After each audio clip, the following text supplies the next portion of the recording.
Graça e paz, queridos. Nós não estamos aqui hoje para fazermos o estudo da Palavra de Deus, né, da nossa EBD.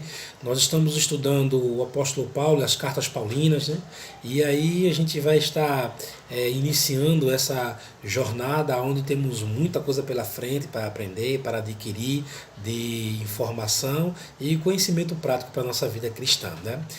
A aula de hoje eu vou estar abordando duas situações. A primeira situação eu vou estar falando acerca da biografia do apóstolo Paulo, vai ser um pouco a respeito da vida dele, da sua formação cultural e etc. E a segunda abordagem, vamos estar vendo aqui um panorama geral da obra que ele logrou, deixando para nós aí um grande patrimônio de conhecimento, de experiências e de orientações para a nossa vida cristã. Então, falando da parte da sua biografia, nós vemos que o apóstolo Paulo, ele nasceu na cidade de Tarso, na região da Cilícia, que na ocasião fazia parte do domínio do Império Romano, e assim por sua vez os seus pais eram cidadãos romanos e ele herda essa cidadania. Né? E aí tem toda uma questão que a gente vê diante dos estudiosos que discutem sobre em que momento o apóstolo Paulo ele saiu de Tarso para Jerusalém. Alguns afirmam que ele passou a sua infância em Tarso, depois ele foi da adolescência até a fase jovem adulta para Jerusalém. Outros já dizem que ele já saiu desde cedo, né, desde de novo, né, bem no início da sua infância, e assim, por sua vez, passou todo o resto da sua vida em Jerusalém. O que nos interessa aqui é saber que o apóstolo Paulo ele é uma pessoa que adquiriu um acervo, né, um cabedal de cultura e de conhecimento que possibilitou a ele a poder assim se desvencilhar e conseguir lograr com grande êxito aí uma proporção gigantesca na obra literária do Novo Testamento. Sendo assim, a gente vê depois que o apóstolo Paulo ele sai de Tarso, ele chega em Jerusalém com o intuito de ter toda uma formação ali, porque já havia ali para ele uma orientação quanto que judeu, fariseu, a seguir uma carreira na área do rabinato. Né? O próprio apóstolo Paulo ele dá um pouco desse testemunho quando a gente vê aqui em Filipenses. Veja só, abre a sua Bíblia no capítulo 3 de Filipenses, onde ele está aqui abordando o seu testemunho. Ele diz aqui, vou ler a partir do verso 4, que diz assim: bem que eu poderia confiar também na carne. Se qualquer outro pensa que pode confiar na carne, eu ainda mais. Aí ele começa a destrinchar mais ainda, dizendo: circuncidado ao 8º dia, da linhagem de Israel, da tribo de Benjamim, hebreu de hebreu, quanto à lei, fariseu, quanto ao zelo, perseguidor da igreja, quanto à justiça que há na lei, irrepreensível. Então, nós vemos aqui o apóstolo Paulo, ele falando da sua trajetória como um judeu, né, onde ele vai aqui identificar-se da tribo de Benjamim, e ele fala que ele tem uma origem, digamos assim, sangue puro, né, quando ele fala de hebreu. E aí ele fala da questão da sua formação religiosa. Ele diz que ele vem de um segmento fariseu, quando ele fala quanto à lei, fariseu, que era um partido na época do apóstolo Paulo, que era bem conhecido pela rigidez e pela postura de aprofundamento no conhecimento das Escrituras.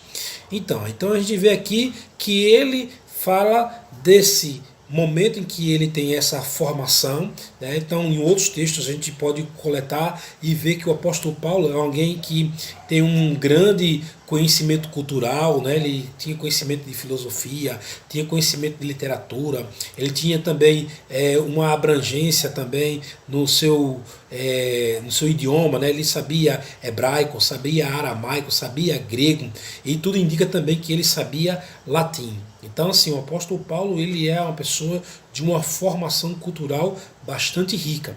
E como a gente vê aqui também, ainda na sua biografia, ele mesmo falando, o verso número 6 diz: quanto ao zelo perseguidor da igreja.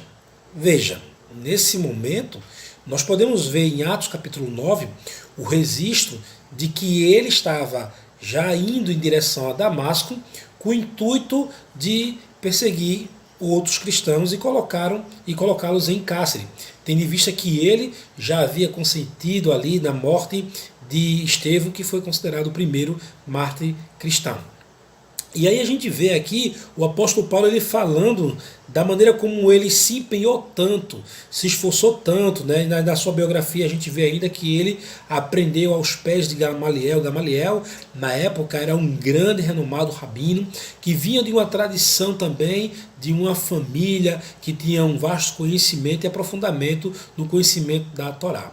E aí ele diz, quanto à justiça, que é na lei, irrepreensível. Ou seja, ele é uma pessoa que se destacava diante de todos os demais jovens da sua época com conhecimento rabínico, né? Então ele era considerado em alta estima, uma pessoa que era vista como promissor no meio do povo judeu e, por sua vez, alguém com grandes credenciais para levar adiante um excelente rabinato no meio dos fariseus.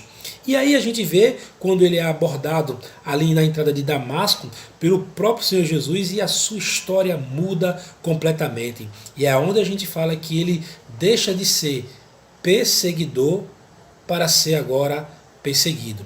E aí esse apóstolo Paulo, ele nesse momento tem essa guinada, essa mudança, né? Você vê, está registrado em Atos capítulo 9, e você vai ver aí nessa passagem como o próprio Senhor Jesus chama ao apóstolo, que até então ele era também chamado de Saulo, né?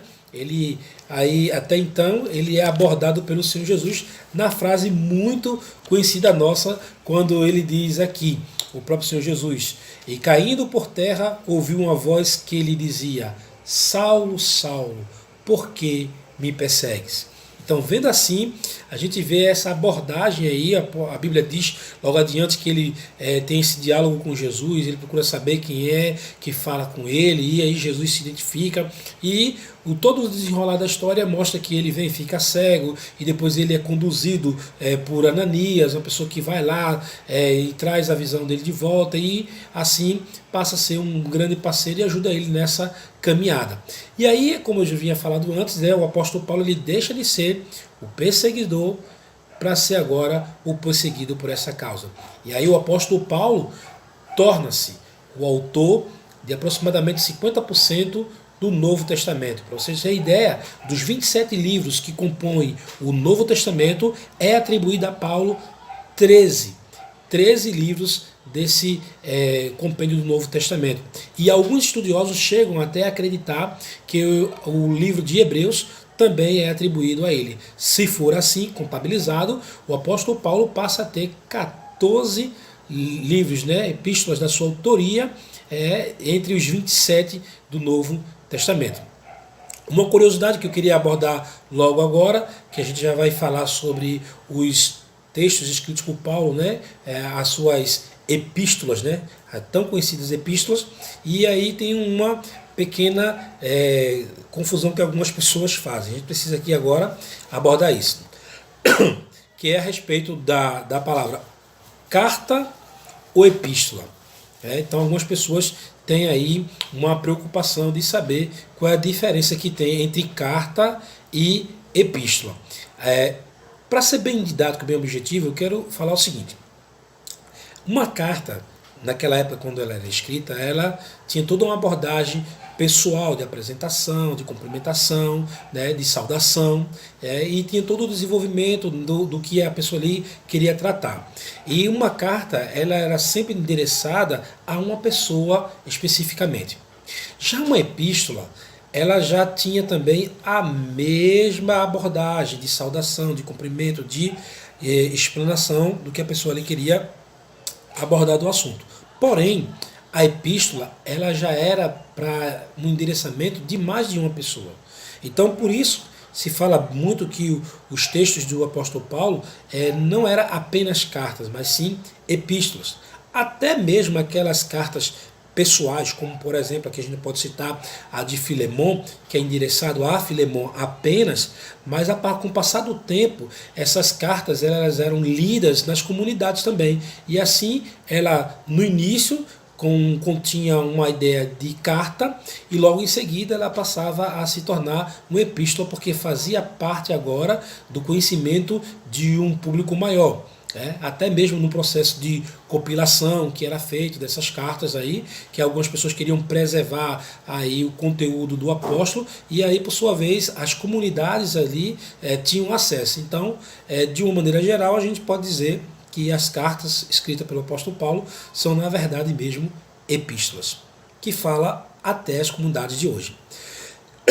Tratando um pouco um panorama geral dessas epístolas, que eu vou assumir a fala de epístola, porque entendemos que tanto serviu para os irmãos daquela época, como também serve para nós hoje o conteúdo, a mensagem desses textos, e aí a gente vai pincelar um pouco por cima de cada um deles. Por exemplo, o livro de Romanos, a epístola de Romanos, para ser mais coerente com o que eu venho falando, apresenta a doutrina cristã de maneira sistemática. É um livro que é uma epístola que ele endereça tanto a judeus como a gentios. Tanto é que o apóstolo Paulo ele vai ser conhecido como o apóstolo dos gentios. E nessa epístola de Romanos, ele trata de um assunto muito principal, que é acerca da salvação. Ali ele aborda dizendo que a salvação está tanto para judeus como para gentios. De maneira bem concisa, a gente pode dizer que que a Epístola de Romanos trata a respeito disso. Então, também a gente vê também a Epístola de 1 Coríntios. 1 Coríntios é uma carta, é uma epístola que ele escreve diante de um contexto de grandes conflitos.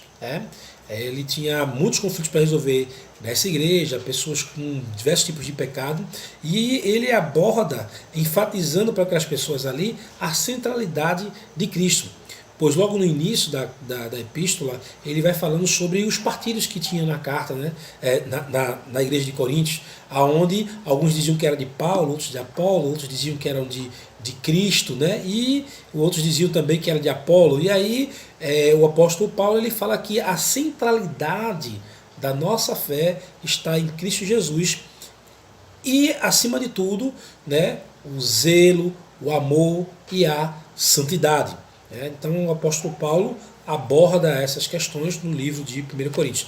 Já em 2 Coríntios, que já é uma carta que ele endereça de novo a esses irmãos, uma epístola, falando acerca da sua apostolicidade. Por quê? Porque alguns apareceram dizendo que o apóstolo Paulo não era apóstolo, dizendo que ele não tinha nenhuma autoridade.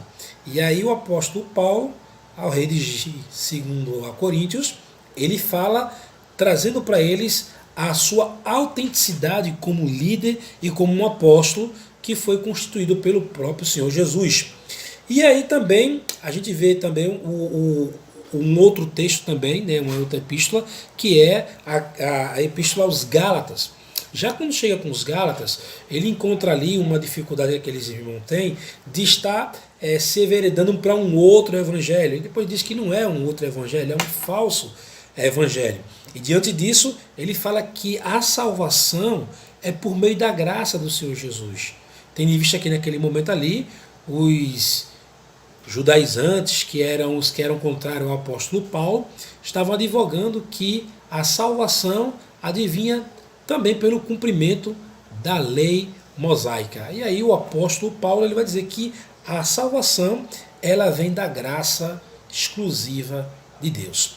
E aí também a gente vê ele também enfrentando também alguns problemas quando ele endereça também aos Efésios. Os Efésios ele ali vai promover a unidade cristã da igreja, falando que isso é uma maneira digna de se viver. E aí ele estabelece também ali a questão dos líderes dessa igreja, falando como seria ali entendido a função de cada um e mostrando que diante dessa diversidade de funções que cada um desenvolvia, estava acima de tudo a unidade em Cristo. Depois a gente vê também em Filipenses ele trazendo uma palavra para os irmãos acerca da alegria. Então ele fala da verdadeira alegria, em detrimento da falsa alegria, porque ele diz que a verdadeira alegria ela está em Cristo Jesus, né? Então por isso podemos superar todas as diversidades, todas as intempéries, porque nós, a despeito de qualquer situação, temos uma alegria em Cristo Jesus. Quando também ele fala também aos irmãos ali em Colossenses, né, ele fala encorajando aos novos na fé, que estavam também sendo bombardeados ali por falsos mestres que estavam ali tentando sucumbir à fé desses novos cristãos. E aí ele fala que esses irmãos precisam permanecer firmes e não ficar se abatendo com esses falsos profetas. Por quê? Porque Cristo é suficiente para tudo em suas vidas. Ele é suficiente para tudo e também para todos. Bom, tem uma coisa que a gente precisa aqui abordar agora, antes de eu dar continuidade a esses outros textos. Eu quero falar para vocês o seguinte, que tem uma maneira didática de a gente também fazer a divisão ou a distinção dessas epístolas escritas pelo apóstolo Paulo. A gente, didaticamente falando, a gente pode distingui-las por epístolas eclesiásticas, por epístolas também chamadas pastorais. As epístolas eclesiásticas são essas que são endereçadas às igrejas que acabamos agora de mencionar. Então, essas epístolas, elas tratam de assuntos de coletividade, certo? Para todos ali da igreja. E são chamados pelos estudiosos de epístolas eclesiásticas. E dentro dessas epístolas chamadas eclesiásticas, contém também a chamada epístolas da prisão. O Dr. Russell Philip Shedd publicou até um livro com esse título, Cartas da prisão ou epístolas, se não me engano, epístolas da prisão, né? E dentro dessa abordagem didática de PCB, as chamadas epístolas da prisão são a epístola de Efésios, Filipenses, Colossenses e Filemon. Filemon também, além de ser entendida como uma carta ou uma epístola, né, eclesiástica, ela também é entendida como uma carta pessoal. Ela é mais pessoal do que propriamente eclesiástica. Por quê? Porque ela já tem aquele modelo propriamente de carta que o apóstolo Paulo escreve a uma pessoa, como eu já havia falado antes, né? E aborda ali um assunto acerca do perdão. O Onésimo, que é um escravo de Filemon, ele foge, é apanhado, vai preso e fica de uma forma milagrosa, cai perto das cadeias do apóstolo Paulo. E ali ele é evangelizado pelo apóstolo Paulo, entrega a sua vida a Jesus e é repatriado ao seu dono com uma carta, que é essa carta que ele leva em mãos, que tem por título nas nossas Bíblias de Filemon. Ali o apóstolo Paulo fala que agora ele vai receber o irmão, né, o Onésimo, não só apenas como o seu escravo restituído, mas também como um irmão. E ali o apóstolo Paulo pede para que ele perdoe qualquer dívida que ele tenha, e se tiver algo que ele tem que pagar, pode colocar na conta dele, que ele ali vai estar pagando por ele.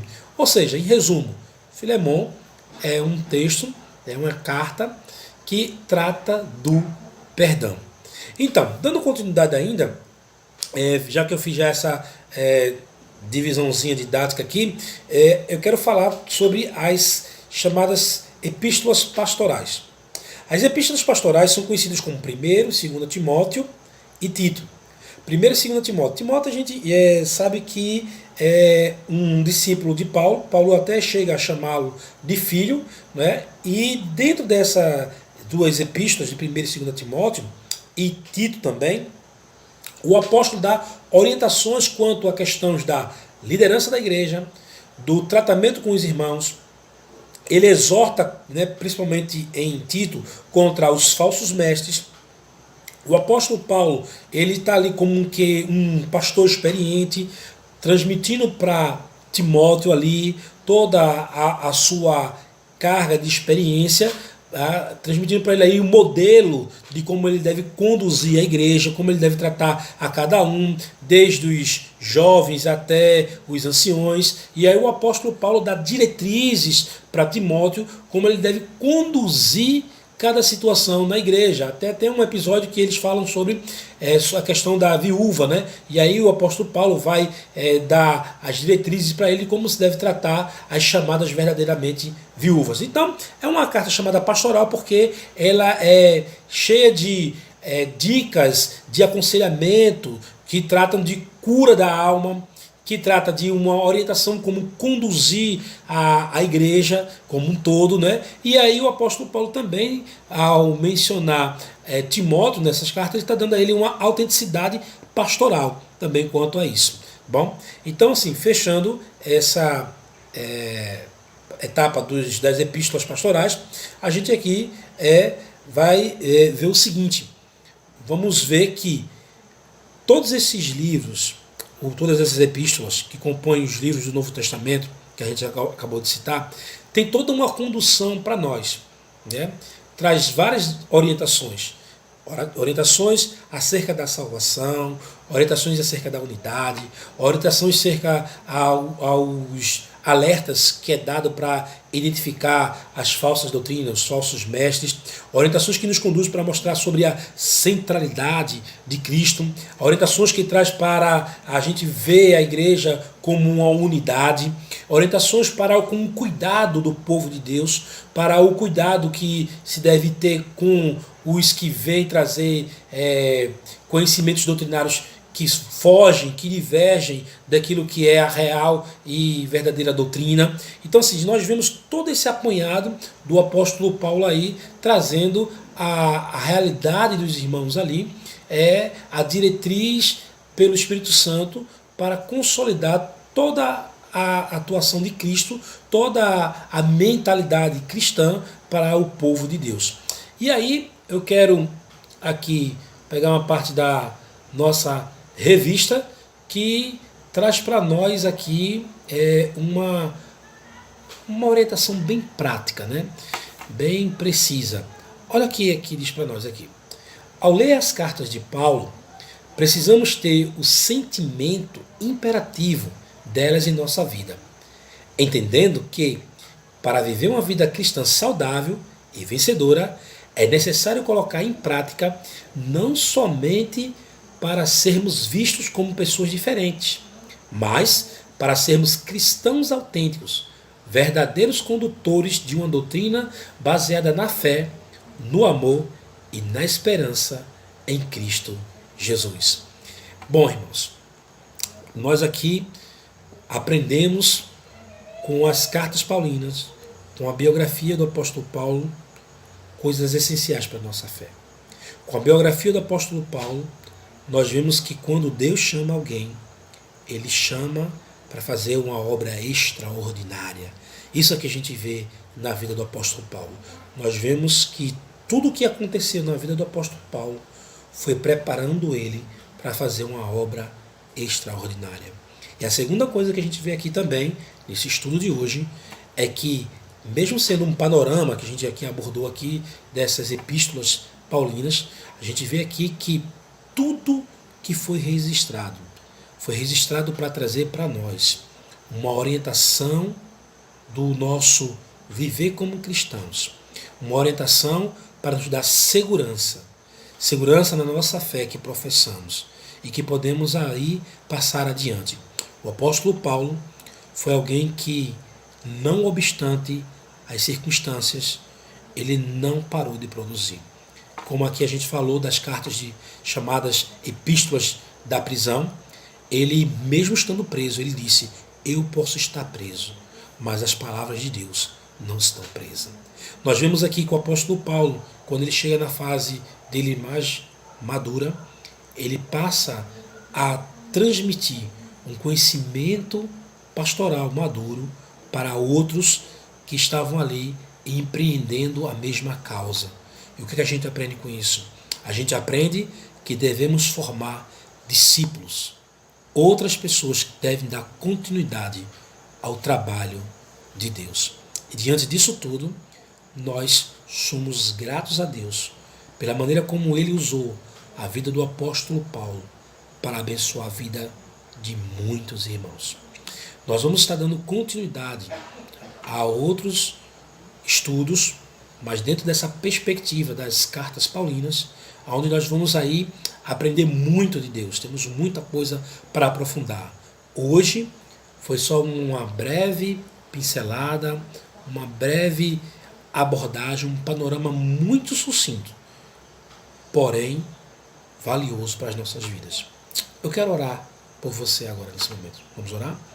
Pai Santo e Eterno Deus, aqui em Tua presença, Senhor, queremos Te agradecer pela Tua palavra, Pai.